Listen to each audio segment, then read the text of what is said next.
Welcome, everyone. I'm going to go ahead and kick us off, and that way we can ensure you get a ton of information today and also have enough time to get those questions answered that you guys have so kindly submitted in advance and also have a chance to put in the chat. My name is Alex Huffman. I'm the Director of Supportive Care and Integrative Oncology at the Cancer Center, and I've had the honor of being your host for this Lunch and Learn series since we've started. And today it's a little bit of a late lunch, so I hope everybody's had a chance to get something midday. And thank you again for joining us for this presentation. Just so you know, this is being recorded, and you will receive both a copy of the slides and the recording a few days after this wraps up. So keep an eye on your email for that. Please do put any questions you have in the chat. We do have the list of questions that were submitted in advance, and thank you for that. And we're happy to add any questions that come up. So throughout the presentation, feel free to put any of those questions in the chat, and we will get those to Dr. Stock and Dr. Holloway at the end of their presentation. I also wanted to remind you that this is an ongoing series, so we have a few more of these coming up before we take a little hiatus at the holidays. We hope you will join us in October, actually October 21st. Some of our doctors from our breast cancer clinic will be joining us to present new treatments in breast cancer for October. So something to look forward to. And I know everyone's looking forward to this, so I'm ready to turn it over, Dr. Stock, to you. I know that Dr. Holloway is about to join us too. And thank you both so much for taking the time to join us. Thank you so much, Alex. I want to welcome everybody. Thank you so much for taking time out of your day to join us as we talk about navigating a gynecologic cancer diagnosis. Dr. Holloway's been in the OR this morning, so he is on his way. But just to kick us off, I'll start with my introduction in case he's able to jump on to do his himself. But I'm Elizabeth Stock. I was born and raised in Minnesota. My family still lives there. I did my undergrad there, medical school at the University of Minnesota, and then moved to Chicago with my husband for residency at the University of Chicago, and then on to St. Louis at WashU for fellowship. I've been here at UT Southwestern for the last 2 years, and it's really been a great journey and an honor and a pleasure to serve the patients here in Dallas-Fort Worth and beyond. As we know, our catchment area here in Northern Texas is quite large. Dr. Holloway will be joining us, but he is born and raised here in Texas. He did his medical school at McGovern Medical School at the University of Texas in Houston. He then has now been a lifelong UT Southwestern. He did his residency here in OBGYN and then continued on for fellowship. Fun fact is that Dr. Holloway and I interviewed around the country together for fellowship, and so now it's been really exciting to be back together as partners in GYN oncology. So I'm going to start us off. Our objectives today are to review the diagnosis, staging, treatment options, including clinical trial enrollment for ovarian and uterine cancer. For each of these cancer sites, we're going to talk about how fertility and sexual health factor into your treatment decisions, and then define how survivorship plays into your treatment care. And we'll discuss ways to prepare for life after treatment. So we'll start with ovarian cancer, and then the second half of the talk will be uterine cancer. So ovarian cancer, the average age of onset is 63. The average incidence is anywhere between 1 in 70 to 1 in 80, so about 1.3, 1.5%. Risk factors include age, smoking, infertility, endometriosis, and certain genetic mutations. We do now understand that about a quarter of ovarian cancer is actually hereditary, meaning it's passed through families. And those can be with different gene mutations, including the BRCA1 and 2, Lynch syndrome, which also increases risk of uterine cancer, and other mutations. So given this like 25% that are at risk for hereditary ovarian cancer, it's really important that anybody who has ovarian cancer, anybody whose family has a history of ovarian cancer, that you're getting genetic testing to determine your risk, not only for ovarian cancer, but for other cancers as well. Signs and symptoms of ovarian cancer tend to be insidious. So ovarian cancer tends to not present with symptoms until it's a late stage. And so the vast majority of ovarian cancer is actually diagnosed at a late stage. But signs and symptoms can include abdominal bloating, early satiety, or where you feel full early when you're eating, pelvic or abdominal pain, urinary frequency, pain with intercourse, back pain, fatigue, changes to your menstrual cycle, or feeling nauseous, vomiting, upset, indigestion. Now, a lot of these symptoms are really vague and they could be due to other things as well. So it's really important to talk with your doctor if you're experiencing them. The diagnosis of ovarian cancer tends to be made with a combination of imaging and pathology, so actually getting tissue for diagnosis. Getting the diagnosis from a pathology standpoint can be done a variety of different ways. Sometimes it's done by cytology, meaning we look at fluid to see if there are cancer cells in the fluid. And this can be done if you have fluid either in your abdomen, which would be ascites, or fluid around a lung, like a pleural effusion. Sometimes we do biopsy if it looks like the cancer has already spread outside the ovary. But if it does look like all that's present is an adnexal mass or a mass on the ovary, we don't recommend a biopsy of that mass because the way I tend to explain it is that an adnexal mass is like a water balloon, that if you stick a needle into it, that it could rupture. And if there are abnormal cells or cancer cells inside that mass, that could result in spill and that would be dangerous. And so then if it's just a mass that's isolated to an ovary, the recommendation would be for surgery to ideally remove that mass intact without rupture to get a diagnosis. There are many different types of ovarian cancer. The three main types are listed here as epithelial, germ cell, and sex cord stromal. The most common is epithelial ovarian cancer, which is high-grade serous ovarian cancer. This is going to be 80 to 85% of our patients with ovarian cancer are going to have serous carcinoma. Rare ovarian cancers include germ cell tumors and sex cord stromal tumors. Ovarian cancer staging. So stage is in reference to if the cancer has spread, and grade is in reference to how abnormal the cells appear under the microscope. So for ovarian cancer staging, stage 1 is limited to the ovaries. Stage 2 is spread to the nearby surrounding structures. So this could be spread to the outside of the uterus or to the pelvic peritoneum, which is the lining of the abdomen. Stage 3 is actually the most common stage of ovarian cancer, and this is when this cancer has spread throughout the abdomen. Common sites would be the omentum, which is the fat pad inside the abdomen, or to other surfaces of structures such as the bowel, the liver, and the spleen, or to the lymph nodes. Stage 4 is when the cancer has either spread inside the liver and the spleen or outside of the abdomen completely. And so this could be cancer cells present in fluid around the lung or present in distant sites, say as in the lungs or in the brain. Staging then, as we've talked about, is with a combination of imaging and with surgery. For patients who have early stage disease, staging is going to include biopsies of the peritoneum, which is the lining of the abdomen, the omentum, which is removal of the fat pad inside the abdomen, and then potentially sampling some of the lymph nodes. Treatment for ovarian cancer is really dependent on what kind of ovarian cancer you have and what stage is it. So where has the cancer spread to, if any place? And so for early stage patients, patients where it's confined to the ovary or limited to the pelvis, treatment is then with surgery followed by chemotherapy. For patients who have advanced stage disease, treatment, if it can't be successfully removed with surgery up front, treatment would then be with chemotherapy with the goal of shrinking the cancer, followed by an interval cytoreduction, which would be a big surgery to remove all the cancer that remains, and then additional chemotherapy. There are times when treatment at that interval cytoreduction, so a surgery in between chemo, where you may be a candidate for what's called HIPEC, which is heated intraperitoneal chemotherapy.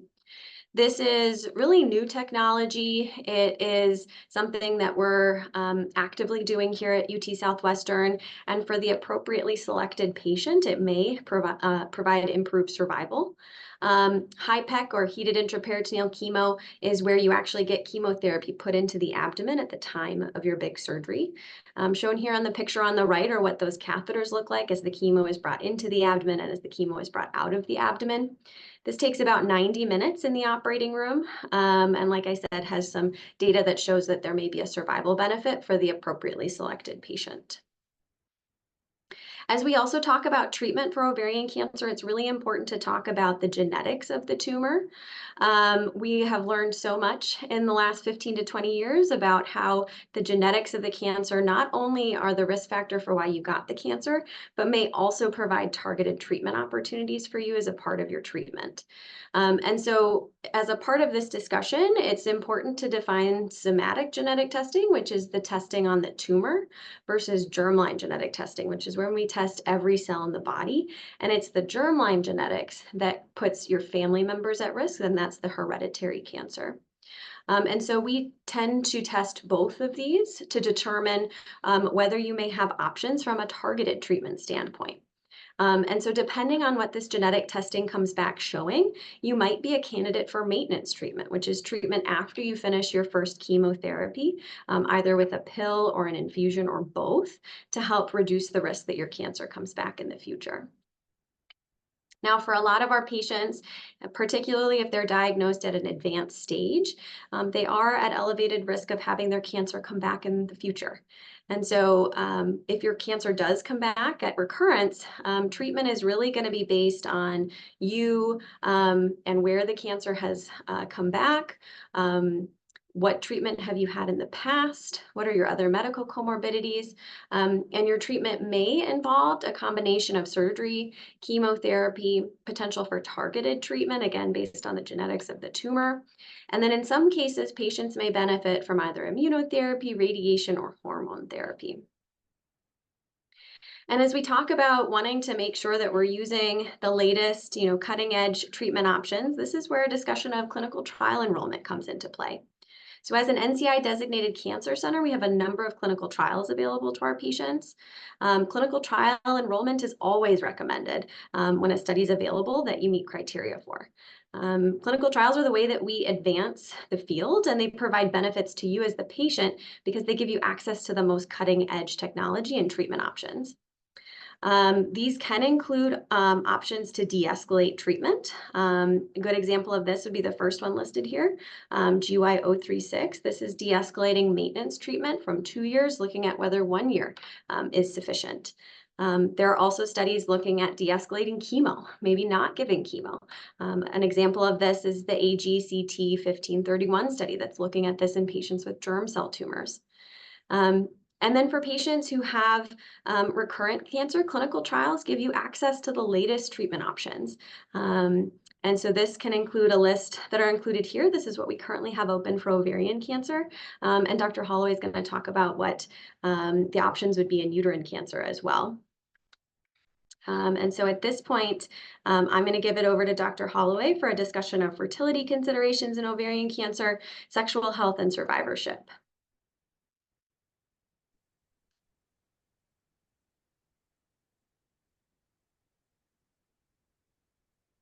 Hi, good morning, everyone. Thank you for being here. As Dr. Stock mentioned, I'm Dr. Holloway, Steven Blaine Holloway. Pleasure to be here with you all virtually this morning, I guess this afternoon now. As you've heard, a lot goes into determining how to proceed and what all entails someone's personal cancer journey, from initial diagnosis to upfront treatment.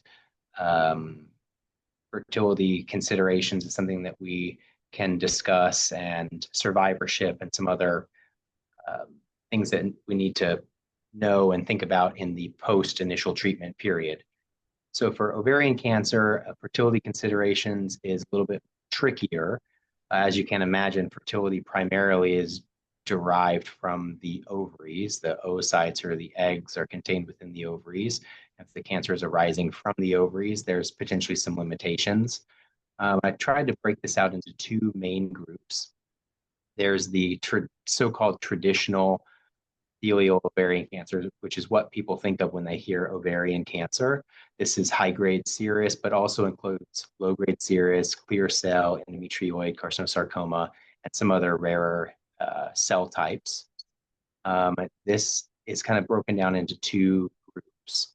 Those patients who have earliest stage disease, stage 1, confined to a single ovary, depending on age and a number of other factors that are unique to each individual person, fertility preservation can be considered, and it's something that requires a very personalized, nuanced conversation with your oncologist.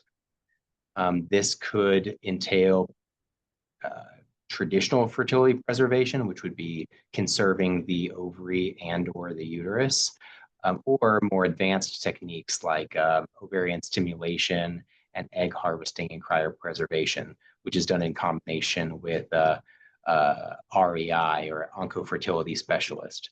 There are many of those providers in the community, some affiliated with UT Southwestern and some that are outside providers that partner very closely with us. I've sent many of my own personal patients to see these providers, and they're a valuable resource to us in this high level kind of multidisciplinary approach to care. In patients with advanced stage disease, particularly if it's already involving both ovaries, fertility preservation, the way that we classically think of it, is oftentimes not anatomically possible. However, we also discuss non-traditional fertility preservation or fertility adjacent, which would be, gestational surrogacy or adoption. For non-epithelial ovarian cancer, which is rare by definition, this is your germ cell tumors, choriocarcinoma, granulosa cell tumor, sex cord stromal tumors, and others. And also I lumped borderline tumors in here because borderline tumors, or formerly known as low malignant potential, are typically treated by a GYN oncologist as well. These cancers oftentimes present at a very early stage disease and are associated, although not all the types here, but many of them are associated with exquisite chemosensitivity and also with a very favorable prognosis. So fertility preservation in this context is actually frequently possible. Traditional fertility preservation, meaning conserving one ovary and the uterus. And after a period of observation and high-risk surveillance, many of these patients go on to have pregnancy and live birth. This is obviously still considered a high-risk situation, requires multidisciplinary care, but this institution is set up to really bring together all those different key players to make something like this possible. Another thing to talk about in the on treatment, but more so the post-treatment landscape for women with all cancers, but particularly ovarian and uterine cancer, is sexual health and function. As I mentioned, some patients with ovarian cancer might be candidates to preserve the other non-affected ovary at the time of initial surgery, particularly if very young and with certain favorable characteristics on both pathology and radiology studies. This would potentially prevent early menopause and may aid itself in sexual function and sexual health. Of course, just like everything that we're discussing, this is highly selective, requires a complicated and nuanced conversation and individualized care based on your own personal risk factors. In those women who do go through menopause, whether surgical or induced by chemotherapy and or radiation, there are tools that we have, both medication, non-medication, hormonal, non-hormonal, physical therapy type interventions that can aid in alleviating some of the symptoms of menopause, particularly the vasomotor symptoms. This is the hot flashes, the night sweats, mood swings, and also sexual function. So when it comes to vaginal dryness, genitourinary syndrome of menopause, decreased libido, pelvic floor dysfunction, there are a number of both non-hormonal options, which might include moisturizers, oils, and non-hormonal pharmacologic options aimed at reducing the vasomotor dysfunction. There's also procedural type interventions, which would be pelvic floor PT, among others. Pelvic floor physical therapy is a relatively new phenomenon that we now have pretty reliable access to, both at the university and in the community. This is a highly specialized form of physical therapy that's aimed primarily at regaining function and control and decreasing pain and muscular dysfunction of the pelvic floor, whether it be just post-surgical or post-chemo and or radiation. And then there's also potentially for certain patients, hormone replacement options, whether it be localized replacement with vaginal estrogen creams or systemic estrogen, whether orally or through a patch. There are very particular criteria that we try to follow when determining someone's candidacy for systemic estrogen replacement, so as to maximize quality of life while also minimizing risk, particularly when it comes to your cancer. And then for post-surgical changes, this may include a vaginal shortening, less commonly with ovarian cancer, but occasionally, or with complex pelvic floor surgery as part of potentially a debulking surgery. Sometimes we utilize vaginal dilators. And again, pelvic floor physical therapy is highly, highly effective in this realm. Sexual health and wellness counselors and also vaginal moisturizers can help to bring back some sense of normalcy, in this realm. Survivorship after initial surgery, chemotherapy, potentially targeted therapy, and sometimes even maintenance therapy, which can come in the form, as Dr. Stock mentioned, come in the form of a pill or an infusion or both. We're talking about transition to active surveillance, or so-called NED, no evidence of active disease. For ovarian cancer, here taken from the American Cancer Society and SEER database on the left, these bar graphs depict someone's population-adjusted risk of recurrence of their cancer after 5 years from their initial treatment. So with ovarian cancer, if it's caught at an early stage, here they call that localized, survival without disease is highly favorable. However, unfortunately, ovarian cancer is frequently caught at advanced or metastatic disease, and recurrence is frequent, particularly in the first 5 years after completing therapy.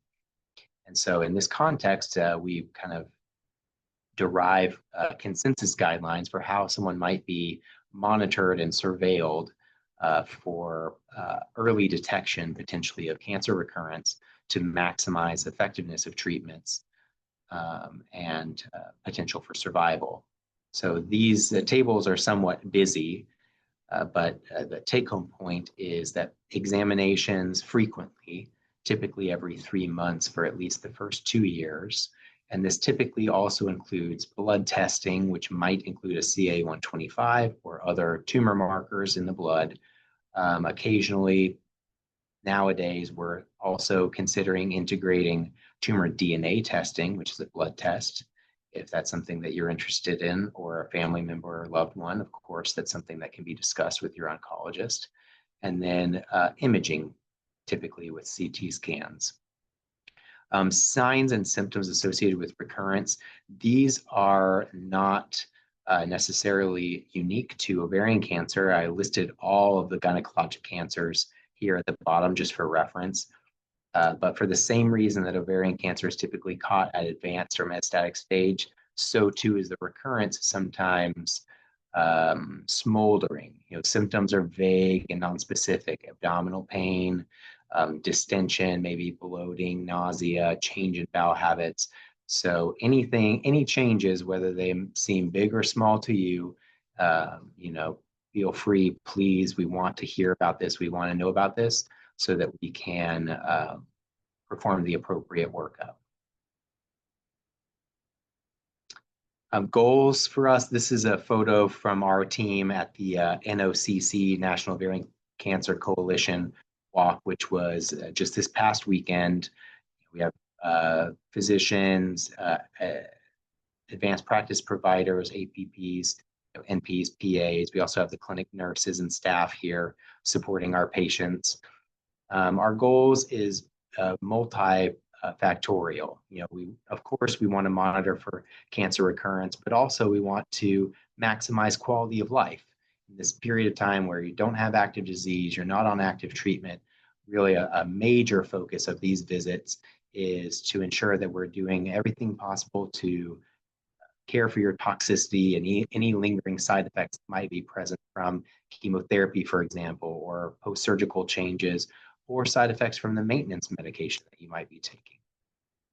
And also in this period of time without active disease, we're paying attention to other health screening, health maintenance things, so that while you have no active gynecologic cancer, we're also keeping up with healthcare maintenance and screening tests for breast cancer, early colon cancer detection, and general health and wellness.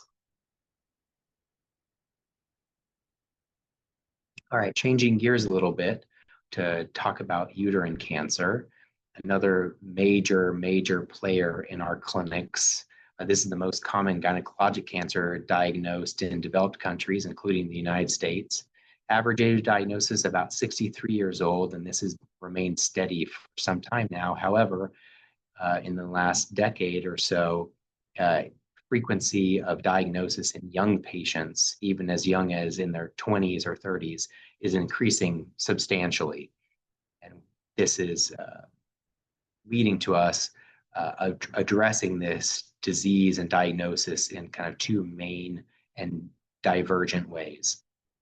Nearly 66,000 new cases of uterine cancer were diagnosed in the 2021. That's the last update from American Cancer Society. And women in the US, about 12,500 die of this disease every year.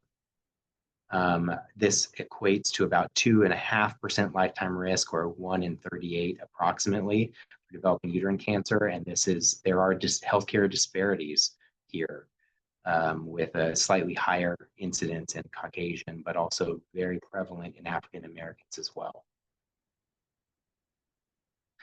Symptoms, unlike ovarian cancer, symptoms of uterine cancer are frequently very obvious and present even from earliest stage. And typically this is abnormal, or if already menopausal, postmenopausal bleeding.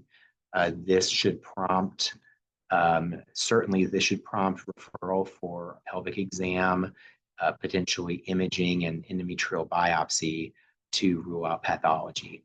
Other symptoms include pelvic or lower abdominal pain, or even abnormal vaginal discharge is sometimes the earliest symptom. Risk factors are primarily related to estrogen excess, which could be related to obesity, diabetes, PCOS,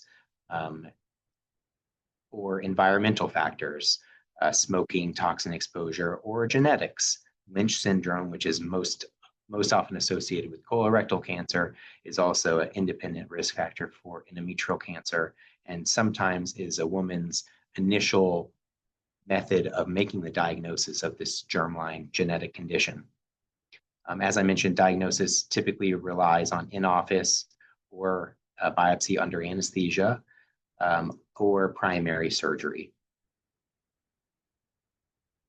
Uterine cancer staging, a little different from ovarian cancer as well, but in general, stage 1, localized disease confined inside the uterus. Stage 2, locally advanced, meaning it's spread down to the cervix as well as the uterus. Stage 3, loco-regional, meaning typically spread to the lymph nodes, either in the pelvis or in the abdomen. And then stage 4, distant disease, liver, spleen, lungs, bones. Treatment options for uterine cancer have rapidly and radically evolved over the last 10 or 15 years. This typically includes a combination of some or all of these options listed here. For early stage disease, frequently surgery is curative in less high-grade histology. But for high-grade and for advanced disease, typically a combination of surgery, chemotherapy, targeted therapy, which could include immunotherapy or others, and then sometimes also radiation or hormonal therapy to maximize a treatment of this disease from multiple different angles to prolong survival. And also with some of the newer targeted therapies, particularly immunotherapy, this also reduces toxicity of the treatments that we're using for cancer now. As Dr. Stock mentioned, clinical trial enrollment is always recommended. As the only NCI-designated comprehensive cancer center in North Texas, UT Southwestern always has clinical trials open. They frequently change. As we enroll patients in trials, the enrollment reaches the cap, and then they close off and analyze the results, and other trials open. So at present time, this is what we have available, but this list is frequently changing. We have multiple trials open for the frontline setting, meaning initial diagnosis, both for early and advanced stage disease, some of which includes targeted therapeutics, immunotherapy, and others. And in the recurrent setting, we have many trials open in various phases, all the way from phase 1 to phase 3. I'm investigating a number of immunotherapies, antibody drug conjugates, and other small molecule inhibitors and targeted therapeutics, depending on your individualized cancer profiling and risk factors.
Dr. Stock, we're getting notes, and I'm also not hearing you, that you might be muted on your side.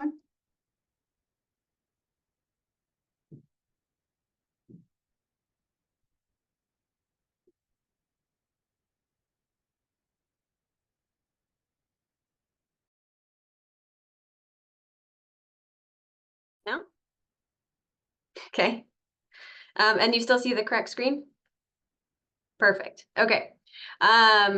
So for patients who are eligible for hormone management of their early stage uterine cancer, we would start treatment, and then we would do serial endometrial biopsies, usually done in the office, but sometimes under anesthesia, to monitor the response to treatment.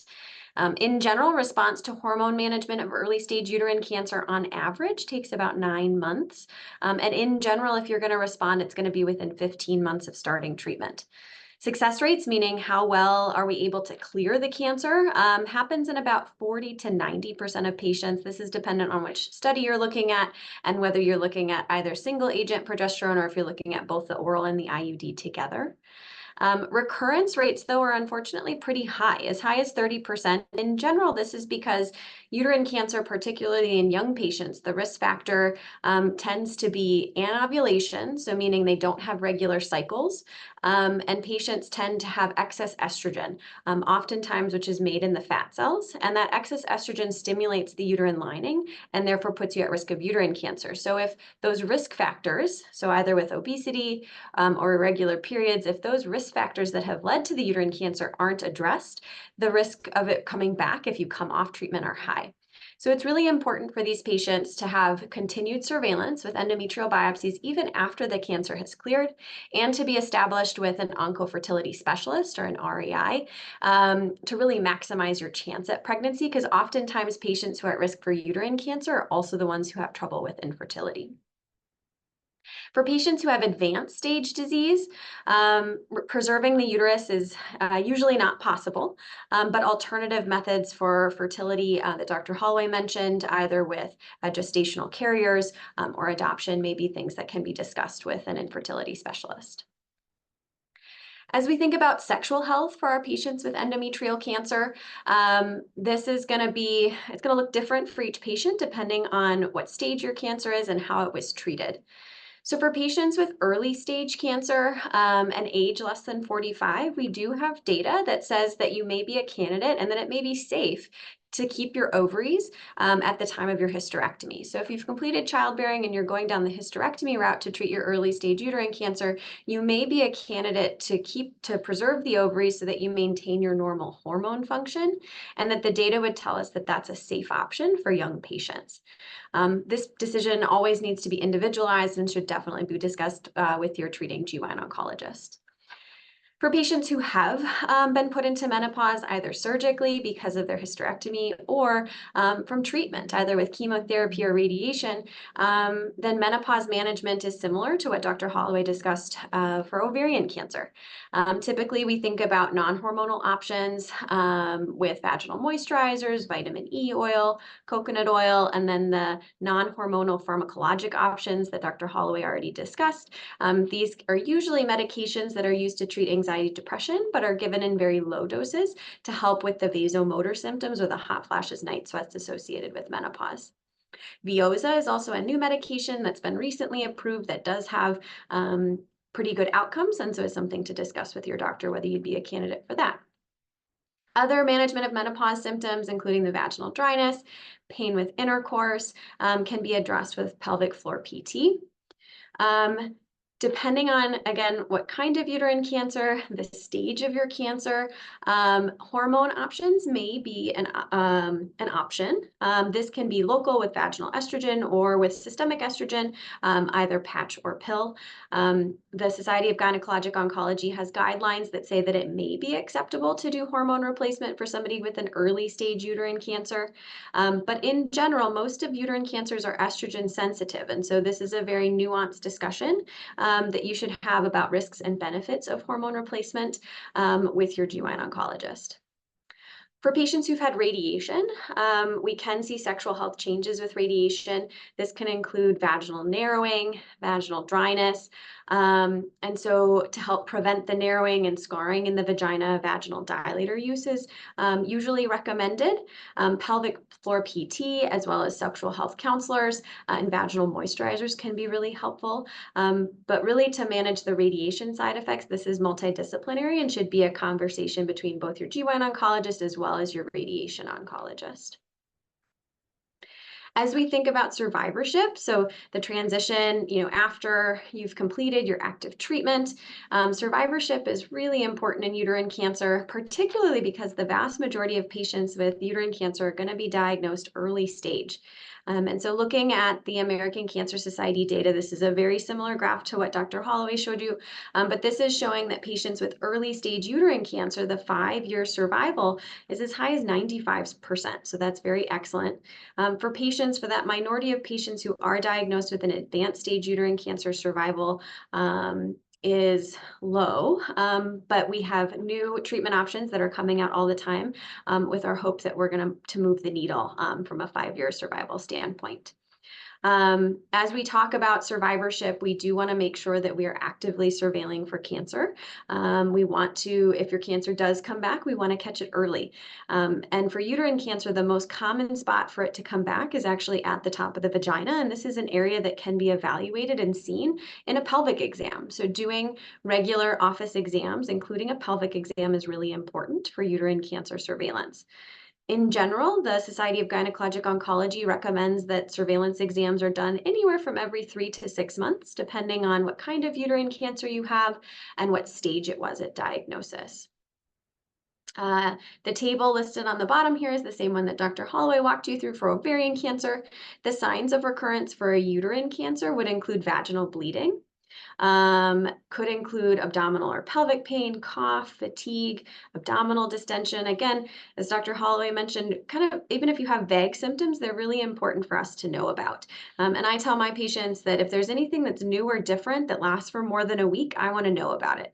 It may not be anything that we need to worry about, but it's best to know so that we can work it up appropriately. And then our goals in survivorship, because this is really the rest of your life. The goals are not only to be monitoring for cancer recurrence, but to be improving your quality of life and to be focused on kind of your general health and well-being. And so we want to know about and help manage any treatment-related side effects that you might still have. This could include pain, lymphedema, or swelling, and menopause symptoms that could either be because of your chemo and your radiation or because of your surgery. We want to help improve chemo-related side effects such as neuropathy and fatigue, and any radiation-related side effects that you may have, such as diarrhea, bladder irritation, vaginal dryness, or pain with intercourse. And then similar to Dr. Holloway's discussion for ovarian cancer, we really want to make sure that we're focusing on your total well-being. And so we want to make sure we're screening for other cancers.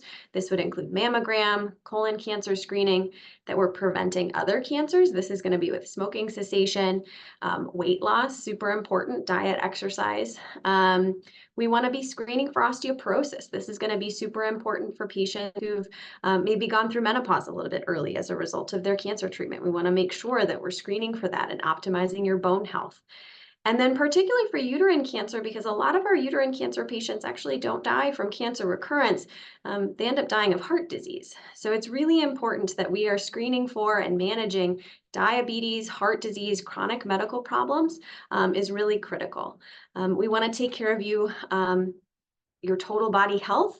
So we want to think about your mental health support, the mental health support of your family members, your caregivers, and then nutrition and physical strength conditioning. So just to kind of take things home, GYN oncology is a highly complex and constantly evolving field. We really want to focus on comprehensive and individualized care of each patient. That's our top priority. And as an NCI designated comprehensive cancer center, we want to provide cutting edge medical and highly complex specialized surgical techniques that really push the science forward as we try and take the best care of you as an individual. We want to empower you to ask your doctor, your friend's doctor, your mom, your sister, their GYN oncologist about the diagnosis, about the treatment options, expectations, quantity as well as quality of life concerns. And we want to help you create the supportive care village, both for you during your active treatment as well as on into your survivorship. We have our references listed here. And thank you so much for spending a portion of your day with us. We really appreciate it. And we want to open it up for questions. Thank you both so much. And I actually saw lots of answers to some of the questions we got in advance. But we also have some wonderful questions remaining and even more in the chat. So we will try our best to get to those. Where I thought we would start is maybe on the early detection side. Can y'all talk a little bit more about what is being done in the space of early detection for gynecological cancers? We saw the risk factors and the late diagnosis age. What's happening in that space that may lead to diagnosing earlier? So there's a lot of, active research on this. I think there's sort of, two, I guess if we take it from ovarian, then we can take it from uterine. From an ovary standpoint, we do surveillance, active surveillance and screening for our patients who have germline genetic mutations, meaning they have an increased genetic risk for ovarian cancer. And this would be with lab testing of CA-125, as well as pelvic ultrasound surveillance screening. And so really kind of the biggest thing to prevent ovarian cancer is really a nuanced family history. And then if there are any risk factors, to make sure that you're having genetic testing, because knowing that you're a carrier provides opportunities to prevent cancer. And so that's super important. We can't overlook that. From a routine population health standpoint, unfortunately, there's not an early detection screen, but it is really important to be monitoring for those symptoms and to be getting an annual GYN exam, a pelvic exam, super important, particularly, for patients who may have had a hysterectomy. I always tell my patients it's important to continue to have an annual well-woman exam where somebody is doing a pelvic exam, looking at the vagina, looking at the vulva, not just for ovarian and uterine cancer, but also vaginal vulvar cancer prevention. That's super important. From a uterine cancer standpoint, being mindful and aware of what your cycle is doing. If there are any changes to that, then doing a biopsy can be very helpful.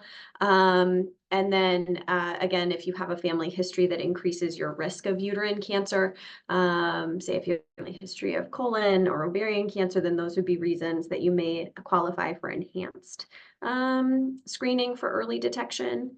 Dr. Holloway, I don't know if you have anything that you want to add.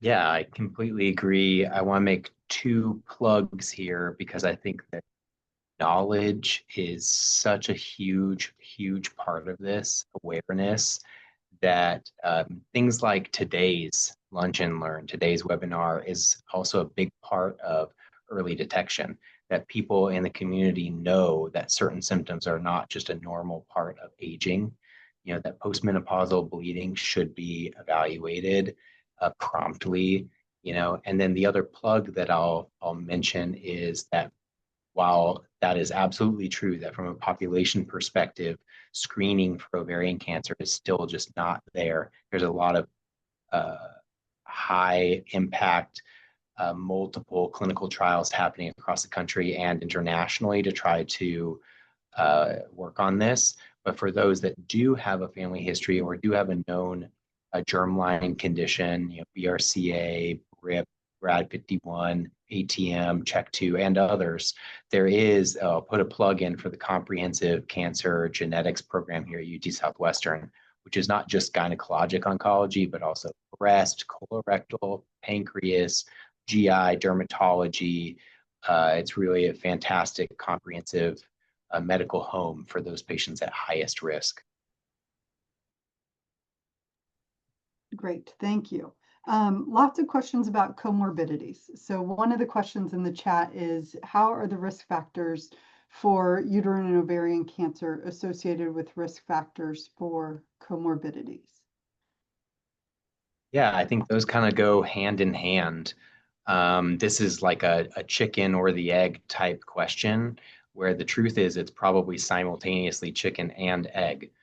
The comorbidities for uterine cancer, for example, obesity, excess estrogen, PCOS, environmental exposures, what have you, those themselves are independent risk factors for developing uterine cancer. And then the uterine cancer itself has almost like a positive feedback, and some of the treatments, particularly some of the fertility preserving treatments for uterine cancer, feedback and can even make treating those comorbidities more challenging, or even sometimes directly stimulate some of those comorbidities such as obesity and diabetes. So it's complex, and definitely we have the luxury of having, a vast amount of resources and friends and other specialties and subspecialties where we can really assemble, multidisciplinary care team to take care of all aspects of the patient.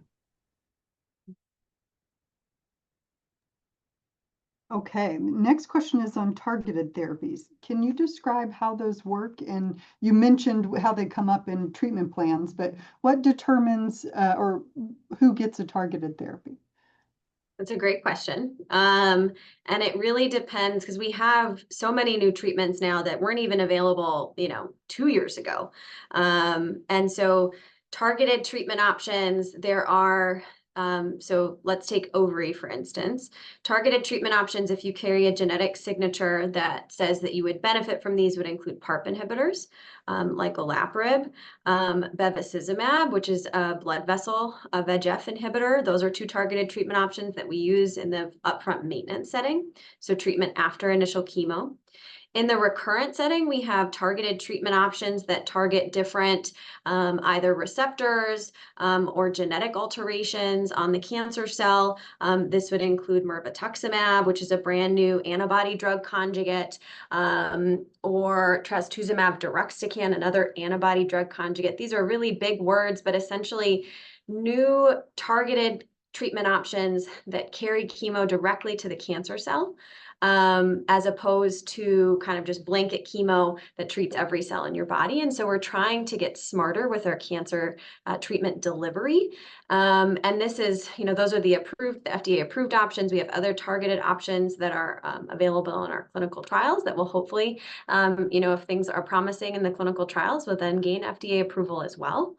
And so that's like ovary by itself. We have separate targeted options for uterine cancer. And so it's really important to be, asking the question of your oncologist, has your tumor had somatic genetic testing, or have you gotten the genetics of my tumor? That's super important because we have so many new options that getting that testing and potentially retesting when you have a recurrence, because sometimes the cancer changes and maybe a treatment option that wasn't open to you before is open to you now. And so these are really nuanced decisions, and one where I truly believe being at the NCI designated cancer center gives you the most up-to-date options. Yeah, absolutely. And this particular topic is also the intersection with immunotherapy. Patients and friends and family members ask me about that all the time. And that's particularly true in uterine cancer and cervical, vulvar, vaginal. But for the purposes of this talk, particularly for uterine cancer, massive changes in the way that we practice gynecologic oncology have happened over the last 10 years, where nearly all patients are candidates for incorporating immunotherapy in frontline or recurrence of disease. And then, as Dr. Stock mentioned, this is guided by a number of factors, both germline genetic testing, but also importantly, I think we really gloss over occasionally the importance of tumor genetic testing, so-called somatic testing or next-gen sequencing. It has lots of different names, but actually studying the underlying biology of the cancer itself and what type of mutations are causing it to grow, what type of proteins is it expressing, what kind of receptors might it have on the cells that we can take advantage of, because these targeted therapeutics, whether they be immunotherapy or oral chemo pills or other type of infusions, antibody drug conjugates, all of them have different and oftentimes fewer side effects and toxicity than traditional chemotherapy. And in addition to that, they're frequently more effective. This, as Dr. Stock mentioned, is a very important part of what we do every day. There's a question about staging. How accurate is staging? How often does staging change for a patient through their experience? This is a kind of complex question. I know that colloquially, the way that we use the stage numbers, sometimes in the community or sometimes just in everyday speech, confers a meaning. A lot of people say the words stage 4 to mean metastatic disease.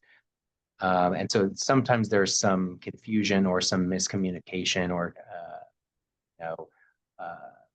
change in the words that we use to describe something based on that.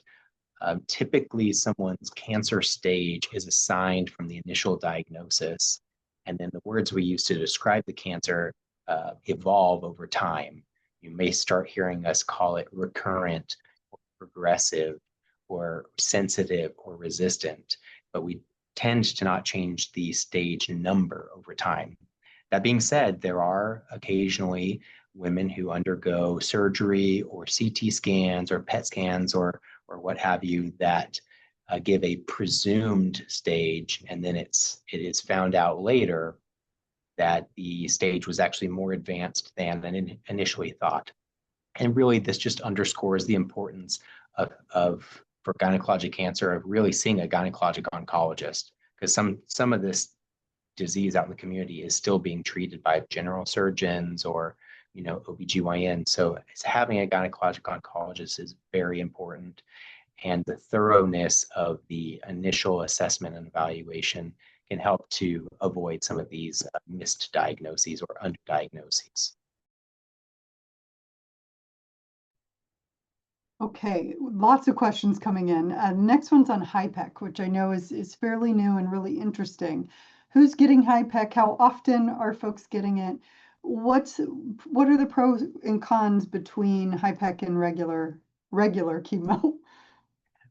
Yeah, I think both of us have some comments on this. What I'll say is that the data for HIPEC and gynecologic cancers is mixed.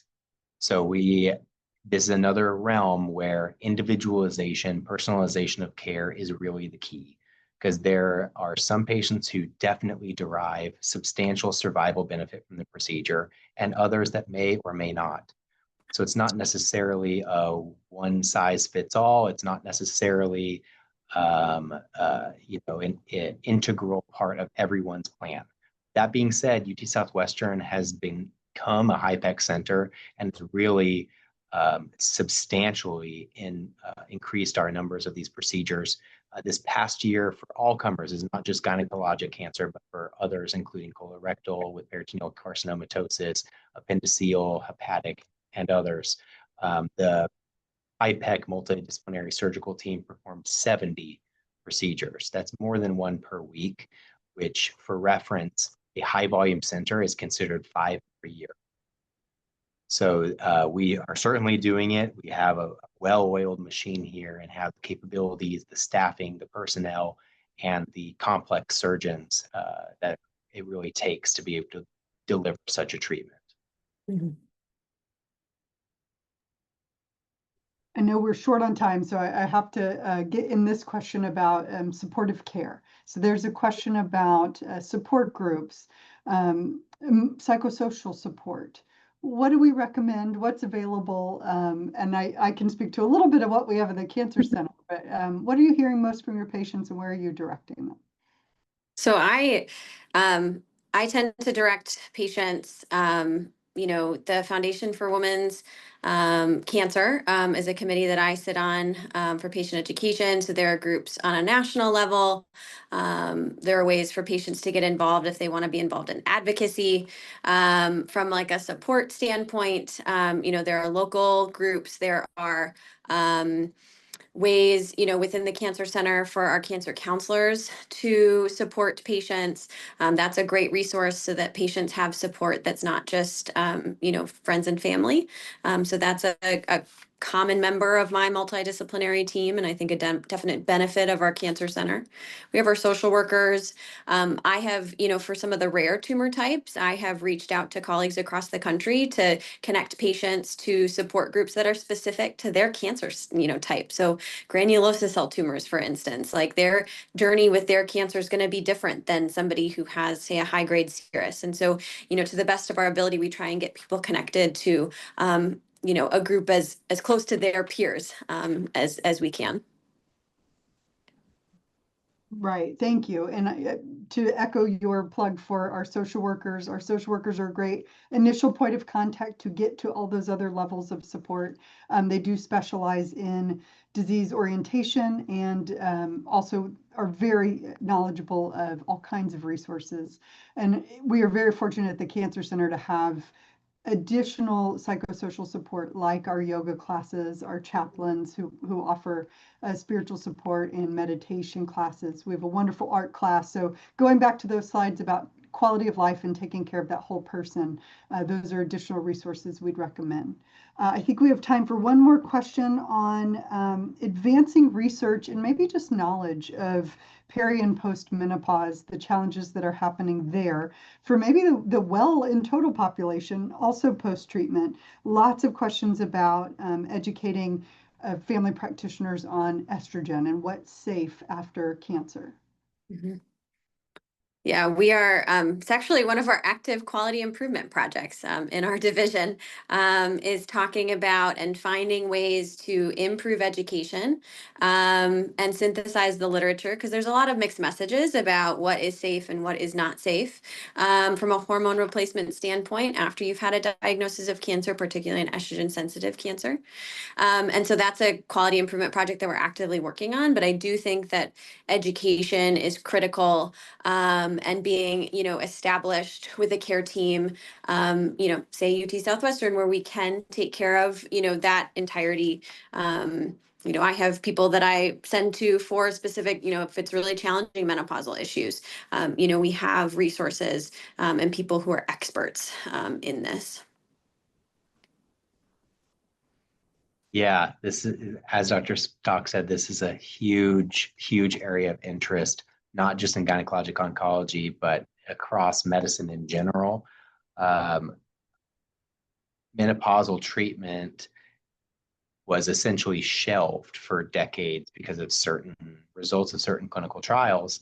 And now with increased understanding of patient individualized risk factors, with increased understanding of cancer biology and physiology, some advancements are certainly being made, particularly on the educational side. across medicine and the community. Really, it just takes persistence.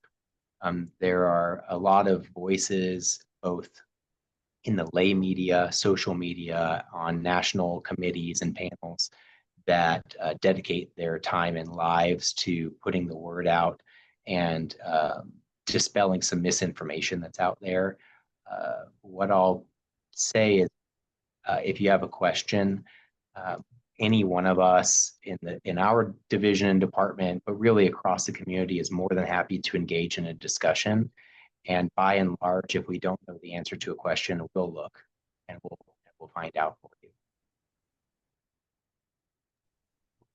Wonderful, thank you. Well, I know our question and answer time flew by and we were not able to get to many. Just a reminder that you will get this recording along with the slides in a few days. If you are in treatment and did not get your questions answered, we encourage you to reach out to your oncology team and we will definitely try to get those specific questions addressed for you. Thank you so much again for joining us for this wonderful hour of information. Dr. Stock, Dr. Holloway, really appreciate your time today. Thank you. Thank you.